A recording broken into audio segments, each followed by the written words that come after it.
अस्सलाम वालेकुम students. Last lecture में हमने स्टडी किया था डेफिनेशन ऑफ टेम्परेचर को। आज के लेक्चर में हम फर्दर प्रोसीड करते हैं with scales of temperature. Scales of temperature या आप इनको यूनिट्स ऑफ टेम्परेचर भी कह सकते हैं। जितने स्केल हैं हम स्केल के थ्रू टेम्परेचर की मेजरमेंट करते हैं और वही इनकी कॉरेस्पॉन्डिंग यूनिट्स होती हैं। तो स्टूडेंट्स, जो हम कॉमन स्केल्स स्टडी करते हैं और जो आपकी क्लास के अंदर या आपकी बुक के अंदर जो मेंशन है कोर्स में, वो 3 तरह के स्केल हैं। Number 1 is Celsius, number 2 is Fahrenheit and number 3 is kelvin scale. तो हम इन 3 स्केल्स को देखते हैं, ये बनते कैसे हैं और इनकी रीडिंग कैसे आती हैं। तो जो स्टैंडर्ड बनाया जाता है स्टूडेंट्स, वो स्टैंडर्ड होता है स्केल का वाटर। अब कैसे इनको मैन्युफैक्चर किया जाता है या कैसे इनको बनाया जाता है, हम पहले वो स्टडी करते हैं। जैसे अब अगर आप सोचें कि पहली बार ये कैसे बना होगा स्केल, तो पहली बार जब ये बना होगा तो वाटर को एज ए स्टैंडर्ड लिया गया।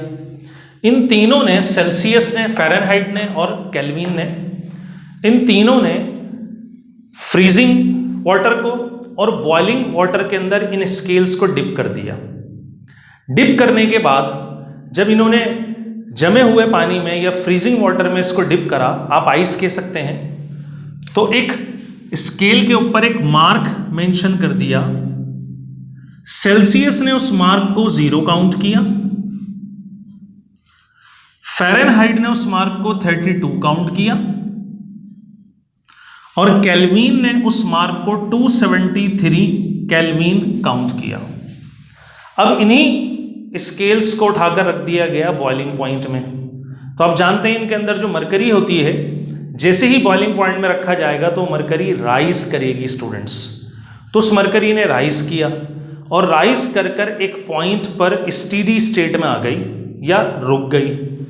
जहां पर ये रुक गई, सेल्सियस ने उस पॉइंट को भी मार्क किया, फ़ारेनहाइट ने भी किया और केल्विन ने भी किया।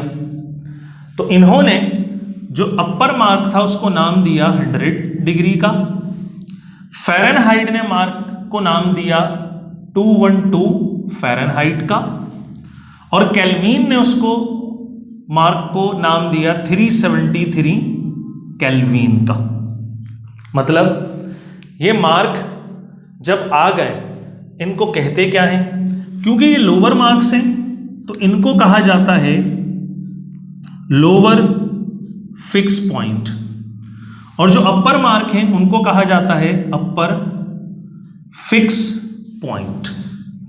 और अगर आप गौर करें, इनकी लेंथ निकालें, इनकी लेंथ कितनी हो सकती है, तो आप क्या कीजिए, अपर मार्क में से इस लोअर मार्क को स्टूडेंट माइनस कर दें। मैं इसको मार्क कर देता हूं L, यहां पर भी इसको मार्क करता हूं L और L।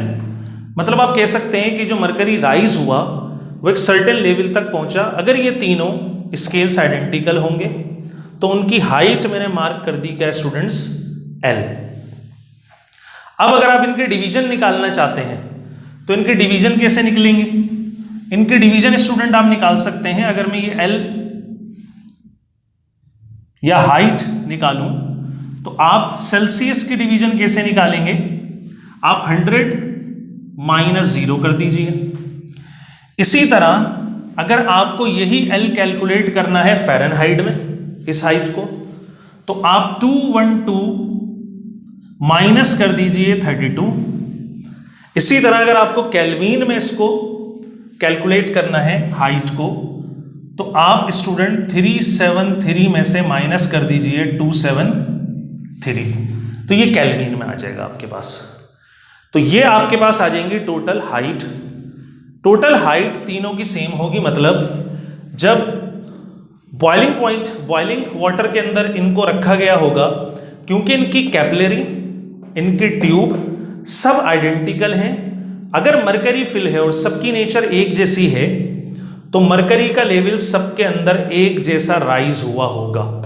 कहने का मतलब ये एल हाइट तीनों के लिए स्टूडेंट्स आइडेंटिकल होगी।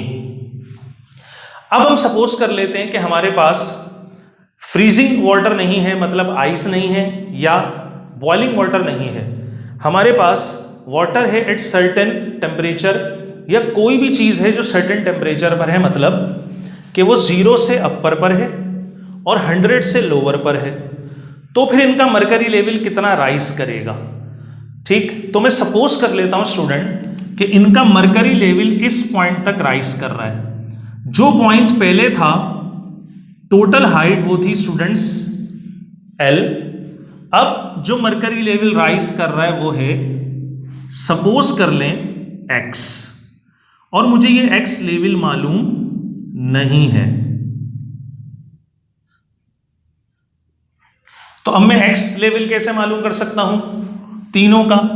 तो X लेवल का भी वही तरीका होगा, जहां पर ये टेम्परेचर मौजूद है उसमें से आप लोअर को क्या कर देंगे, माइनस। तो सेल्सियस वाले को मैं C बोल रहा हूं, तो C में से आप माइनस करेंगे 0 इज इक्वल्स टू फ़ारेनहाइट वाले को मैं बोलूंगा F, तो आप F में से माइनस कर देंगे स्टूडेंट 32। इसी तरह केल्विन वाले में से K, उसमें से माइनस करेंगे आप 273। अगर आपने टेम्परेचर का या टेम्परेचर स्केल का कन्वर्जन करना है तो आप इन रीडिंग्स को डिवाइड कर दीजिए। जैसे मैं पहली रेशो कैलकुलेट कर लेता हूं। पहली रेशो में किसके लिए कैलकुलेट करूंगा स्टूडेंट, फॉर डिग्री सेल्सियस। अगर मैं ये रेशो डिवाइड कर दूं, आपको दिख रहा होगा स्टूडेंट ये रेशो डिग्री सेल्सियस की है, तो मेरे पास आएगा L/X is equals to 100 minus 0 divided by C minus 0। तो रेशो बनेगी students L/X is equals to 100 divided by C। Similarly student मैं कर सकता हूं इसको किसके लिए, फॉर फ़ारेनहाइट। अगर मैं इसको फ़ारेनहाइट के लिए करता हूं तो स्टूडेंट वही आप डिवाइड करेंगे, लेकिन अब किसको डिवाइड करेंगे, L/X इज इक्वल्स टू, अब आप फ़ारेनहाइट की रेशो देखें तो ये रेशो है फ़ारेनहाइट की, तो आप डिवाइड कर दीजिए 212 minus 32 divided by F minus 32। तो आपके पास स्टूडेंट ये रेशो आ जाएगी L/X 212 minus 32 180 divided by F minus 32। इसी तरह स्टूडेंट्स आप कर सकते हैं किसके लिए, फॉर केल्विन। अगर आप ये रेशो केल्विन के लिए कैलकुलेट करते हैं तो केल्विन के लिए स्टूडेंट ये वाला पोर्शन आप यूज करेंगे, तो L/X क्योंकि सेम है सबके लिए, ये अब हो जाएगा students 373 minus 273 divided by K minus 273K। तो ये आपके पास आंसर आएगा L/X is equals to 373 minus 273 students आपके पास होगा 100 K माइनस 273। तो आपने हर स्केल के लिए ये रेशो सेपरेटली कैलकुलेट करी, for degree Celsius, for Fahrenheit, यहां पर आप इसका फ़ारेनहाइट का डिग्री भी लगाइए, और केल्विन के लिए भी आपने ये रेशो कैलकुलेट कर ली। अगर आप इनको मार्क करते हैं इक्वेशन 1, इक्वेशन 2, इक्वेशन 3 और इनको कंपेयर कर लेते हैं, जैसे कि स्टूडेंट नजर आ रहा है कि सारी रेशो में लेफ्ट हैंड साइड सेम है।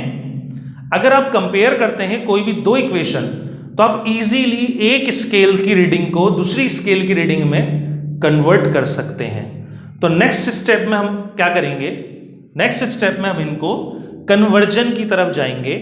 तो मैं इक्वेशन 1, 2 और 3 रब नहीं करूंगा स्टूडेंट, ताकि आपको ये दिखें, और इनके थ्रू आगे मजीद कैलकुलेशन करूंगा।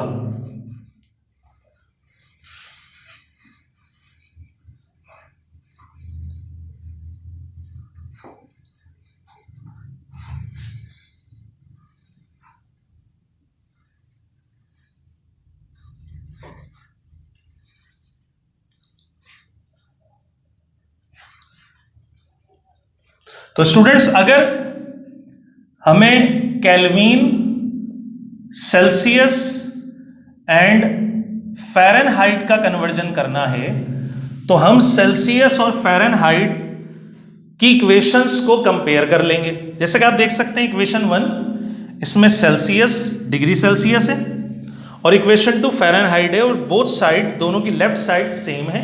तो हम कंपेयर कर लेते हैं फ्रॉम इक्वेशंस 1 एंड 2।